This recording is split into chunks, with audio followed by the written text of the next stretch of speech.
110 হলো 110। শামীম বেলাল 1580-63 কে নাম আর সংখ্যাগুলোর ভিন্ন মানে রয়েছে আমের হাটে।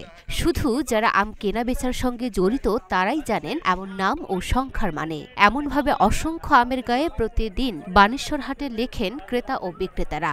আমের গায়ে লেখা নিয়ে বানেশ্বর আম হাটের ব্যাপারে আব্দুল মালিক ঢাকা পোস্টকে জানান, শামীম মানে আড়তদার আর বেলাল মানে আড়তদারের প্রতিনিধি, যিনি হাটে আম কিনছেন। আমের ওপরে দাম লিখেন, জি, এটা আসলে কি জন্য আর কি? এটা আমের দামে লেখে এই কারণে যে ঘরে আম দেখা ওজন হবি এবং দাম দেখি টাকা দিয়ে দিবে আমালা।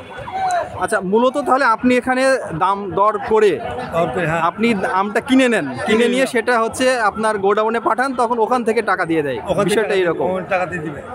আচ্ছা, এটা তো দীর্ঘদিন থেকে হয়ে আসছে।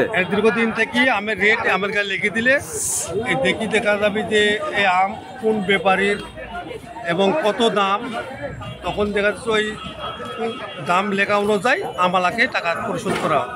যে গাড়িতে আম কিনি, এই গাড়িটা তো ধরেন আমরা ঘরে পাঠানোর সময় ঘর চিনাই দিয়ে আর এই স্লিপটা নিজে আমাদের যে মাপে তার হাতে ধরাই দিলে সে হচ্ছে মাপটা সঠিকভাবে নিয়ে মানে দামটা দিয়ে দেয়। ঠিক, হ্যাঁ, রাখতে পারি আর এটা মানে এটা খারাপ নেগেটিভ সেন্সের কিছু নাই আর কি। এটা ওই বিক্রি আলাই বলে যে ভাই আপনি একটা আমে লিখে দিন, আপনি কাগজে যদি লেখেন তাহলে এটা ঘামে নষ্ট হয়ে যাবে। এটা হচ্ছে বাড়ি যাইতে যাতে হচ্ছে গরমের দিন, আমের সময় তো বিশেষ করে গরম, প্রচুর ঘাম নষ্ট হয়ে যায়। ও আমালা নিজেই বলে যে ভাই আমের গায়ে একটা লিখে দিন, আপনি আপনার আড়তের নাম লেখেন আর আপনার আমের কত টাকা দর এটা লিখে দিন, এই জন্য আমরা লিখি।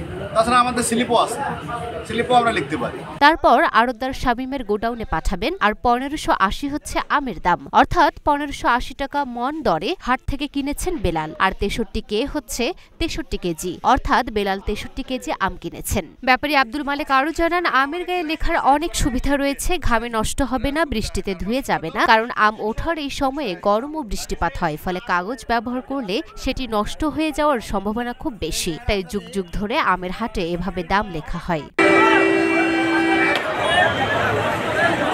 লুনা ফ্রোস্টিপা, ঢাকা পোস্ট।